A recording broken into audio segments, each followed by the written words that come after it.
Welcome to Mosh Anatomy 101. Today we're going to be taking over the 4 phases of the spin kick, tornado kick, whatever you call it. When you see people moving like this in the pit, you know it's time to move. And I'll see y'all there. Starting off, we're going to start off with phase 1. So we're going to put your lead foot, or the foot you're most dominant with, in front.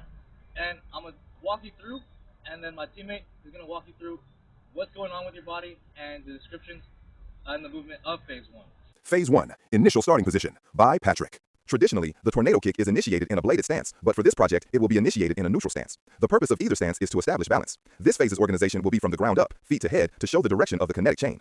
Please note, there are subtle word changes such as movement and position. These words can be used interchangeably for phase 1 since some joints and muscles are in a neutral position, meaning there is no movement present, hence why some are changed to position.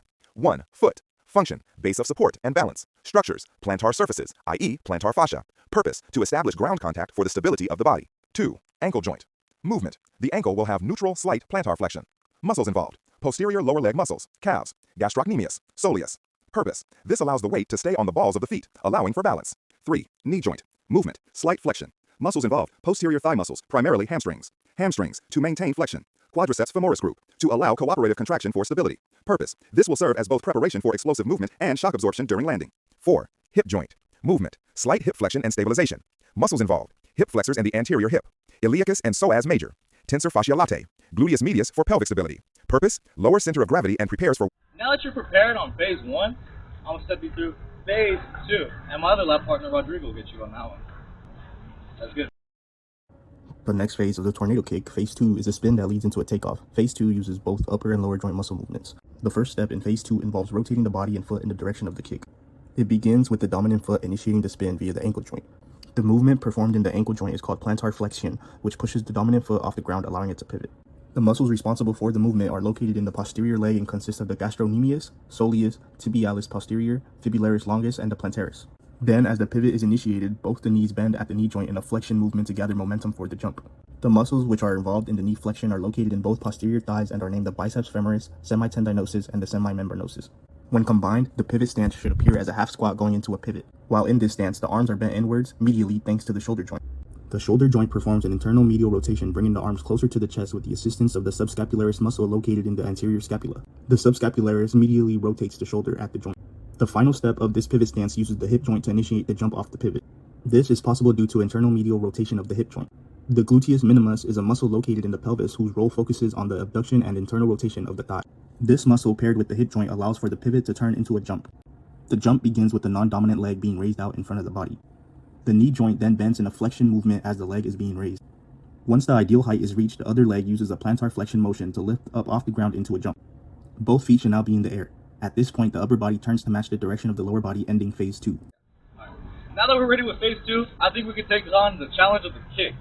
So let's move on to phase 3. In phase 3, the body finishes rotating in the air, and the kicking leg extends out to strike the target. The hips turn toward the direction of the kick, and the torso stays upright for balance. The non-kicking leg tucks slightly to help with rotation. This is the movement that actually makes contact with the target. Moving on, the joint in use is the knee joint. Bones that make up the joint are the femur, tibia, and patella. The name of the joint motion is knee extension, as this is straightening of the knee to perform the kick. The muscles responsible for the motion are part of the quadriceps femoris group, and they include rectus femoris, vastus lateralis, vastus medialis, vastus intermedialis. The muscles create this motion as the quadriceps muscles all cross the front of the knee joint, and they attach on the femur and the pelvis of the rectus femoris. They insert into the tibia via the patellar tendon, and the quadriceps contact and they pull the tibia forward and upward, causing the knee to straighten. The primary nerve for this is the femoral nerve. Okay, now that we've walked you through phase 1, phase 2, phase 3, it's time for the final phase, and that's the landing. So, putting all the phases together. In phase 4, also known as the landing phase, the body comes back down from the kick and prepares to land safely. The kicking leg retracts back and comes back under the body, while the arms and torso shift to help regain balance. The non-kicking leg kicks the ground first, with the slight bend to absorb impact, and then you go back to your stance that you first were in.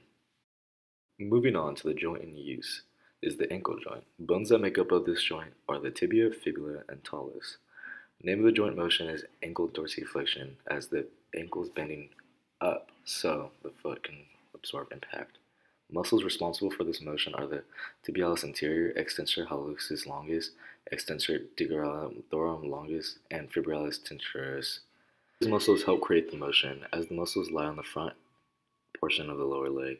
They originate on the tibia or fibula, and they cross the ankle joint in the front side and insert the top of their foot in the metatarsals or phalanges. Because they pass the front of the ankle, when they contract, they pull the top of the foot upward towards the shin, which is exactly what happens when the foot prepares to land.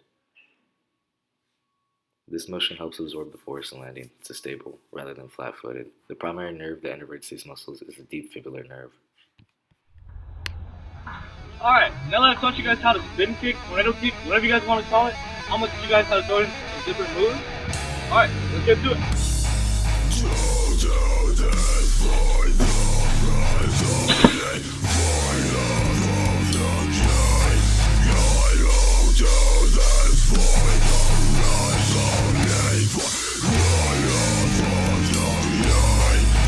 And that's the mosh anatomy 101. See you guys later.